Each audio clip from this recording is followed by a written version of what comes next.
Hi, ഇന്ന് നമ്മൾ രാവിലെ തന്നെ ബ്രേക്ക്ഫാസ്റ്റ് ഉണ്ടാക്കാൻ തുടങ്ങുകയാണ് കേട്ടോ.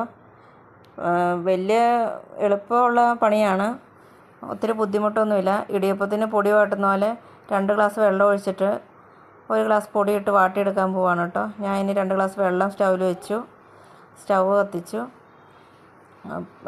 എളുപ്പത്തിൽ ഉണ്ടാക്കാൻ പറ്റുന്നതാണ് കേട്ടോ. ഞാനിത് ഒരിക്കൽ യൂട്യൂബിൽ നോക്കി ചെയ്തതാണ്.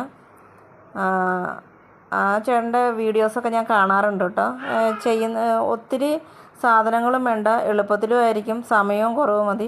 അത് കാരണം എനിക്ക് ആളുടെ വീഡിയോസൊക്കെ ഇഷ്ടമാണ്. അപ്പോൾ ഇത്തിരി വെളിച്ചെണ്ണ ഒഴിച്ചു, കുറച്ച് ഉപ്പ് ഇട്ടിട്ട് നമുക്കിത് പൊടി വാട്ടിയെടുക്കാം.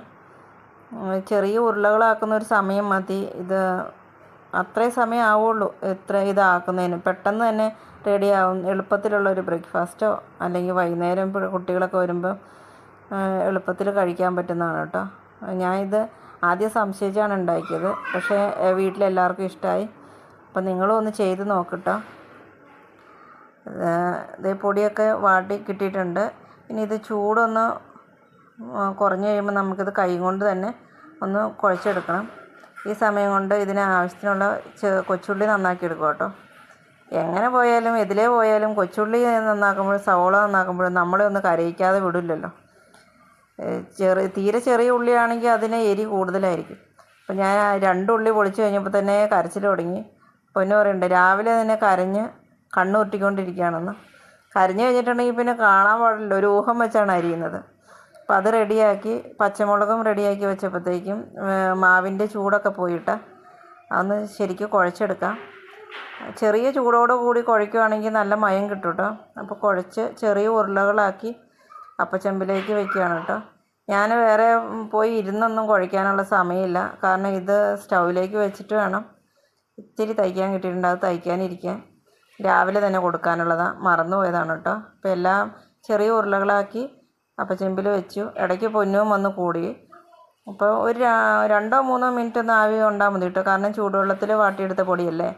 നമുക്കൊരു ചീനിച്ചട്ടി അടുപ്പത്ത് വയ്ക്കാം. ഒരു 2-3 സ്പൂൺ വെളിച്ചെണ്ണ ഒഴിക്കാം കേട്ടോ. നിങ്ങൾ തൊട്ടപ്പുറത്ത് ഞാൻ ഇളക്കുന്നത് കണ്ടപ്പോൾ നോക്കിയിട്ടുണ്ടാവും ഇത് ഇതിനകത്തേക്കുള്ളതാണോ എന്ന്. അല്ല കേട്ടോ, മുത്തിന് ഞാൻ അമൃതം പൊടി കുറുക്കിയെടുക്കുന്നതാണ്. ഇടയ്ക്കൊക്കെ അംഗൻവാടിയിൽ നിന്ന് കിട്ടുന്ന അമൃതം പൊടി കൊടുത്തിട്ടുണ്ടെങ്കിൽ അവൾ കഴിക്കും. സ്ഥിരം കൊടുത്തിട്ടുണ്ടെങ്കിൽ നമ്മളെ ഓടിക്കും കേട്ടോ. ഇന്നിപ്പോൾ കുറേ ദിവസമായതുകൊണ്ട് ഞാനൊന്ന് കുറുക്കിയെടുത്തതാണ്. അപ്പം എണ്ണ ചൂടായിട്ടുണ്ട്, കടുകിട്ടു. നമുക്ക് നമ്മളെ കരയിപ്പിച്ചതല്ലേ, അപ്പോൾ അവനെ നമുക്ക് എണ്ണയിലേക്ക് അങ്ങ് തട്ടി കൊടുക്കാം. ഒരു സമയത്തും കരയിക്കാതിരിക്കില്ല. 2-3 പച്ചമുളക് ഇട്ടിട്ടുണ്ട് കേട്ടോ. ഒന്ന് ചെറുതായിട്ടൊന്ന് വഴഞ്ഞ് വരട്ടെ. പൊന്ന് പറയുന്ന പോലെ എപ്പോഴും അമ്മയ്ക്ക് ഇളക്കൽ ഇച്ചിരി കൂടുതലാണെന്ന് പറയും. കറിവേപ്പില ഇട്ടിട്ടുണ്ട് കേട്ടോ, നാടൻ കറിവേപ്പില ഈ പ്രാവശ്യം കിട്ടിയിട്ടുണ്ട്. അപ്പോൾ കറിവേപ്പില, ചെറിയുള്ളി, പിന്നെ ഇതിന് ഇത്തിരി ഉപ്പ് ഇടണം കേട്ടോ. നമ്മൾ ആദ്യം വെള്ളത്തിനകത്ത് ഉപ്പിട്ടായിരുന്നു, എന്നാലും കുറച്ച് ഒരു 1/4 സ്പൂൺ ഉപ്പോളം വേണം. അപ്പോൾ ഇത് ഉള്ളി ശരിക്കും വഴന്നും കിട്ടും. ഇതിനകത്തേക്ക് ചേർക്കുന്ന തേങ്ങയ്ക്കൊക്കെ ഇച്ചിരി ഉപ്പിൻ്റെ ഒരു ഇത് വേണം. അപ്പോൾ ഇനി ഇത്തിരി മഞ്ഞൾപ്പൊടി നമുക്ക് ഇട്ട് കൊടുക്കാം. കുറച്ച് മതി കേട്ടോ, കളർ കൂടുതൽ വേണമെങ്കിൽ ഇട്ടോ. എനിക്കധികം കളർ ഇഷ്ടമില്ലാത്തതുകൊണ്ട് കുറച്ച് മഞ്ഞൾപ്പൊടി ഇട്ടിട്ടുള്ളൂ. ആദ്യം കാണുമ്പോൾ വിചാരിക്കും കുറേ കളർ പോലെ. കുഞ്ഞിനെ അപ്പോൾ നമ്മളിവിടെ മാറ്റി വെച്ചിട്ടുണ്ട് കേട്ടോ, ചൂടത്തുനിന്ന് ചെറിയ പാത്രത്തിനകത്തേക്ക് മാറ്റി വെച്ചിട്ടുണ്ട്. പിന്നെ കുറച്ച് തേങ്ങയാണ്. തേങ്ങ എത്ര ഇടാൻ പറ്റുമോ അത്രയും നല്ലതാണ്. ഞാനിപ്പോൾ ഇവിടെ കുറച്ചേ ഇട്ടിട്ടുള്ളൂ. ഒരുപാട് തേങ്ങ ആയിട്ടുണ്ടെങ്കിൽ കഴിക്കുമ്പോൾ പൊന്നുവിന് ഇഷ്ടമല്ല.